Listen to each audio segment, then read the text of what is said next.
Leyla eləyib buranı. Yaxşı ki, lakları dağıtmayıb. Ayrana, sən yığışdıra bilərsən, buranın mənim əlimdə işim var. Əlbəttə ki, mama. Dərs oxuyacaktın. Hə.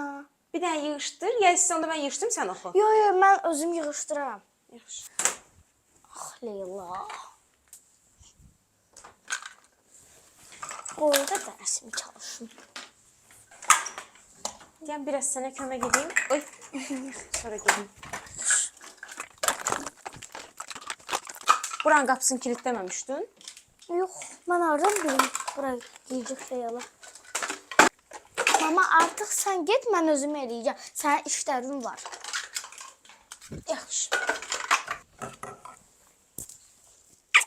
Canım bizim.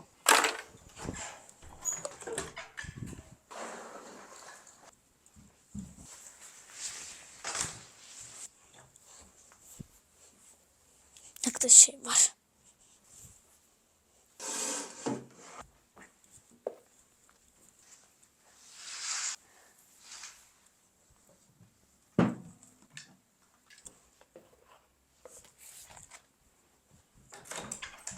Şu? Ha mama şu. Canım qızım, çox sağ ol. Canım mamam sən sağ ol. Özdə bağışda mən qapını kilitləməyi yadımdan çıxartdım. Eyb yox, daha eləmə. İndi şu. Bir dənə Bunu qoy. ver mənə, sən git dərsdə bax. Yaxşı.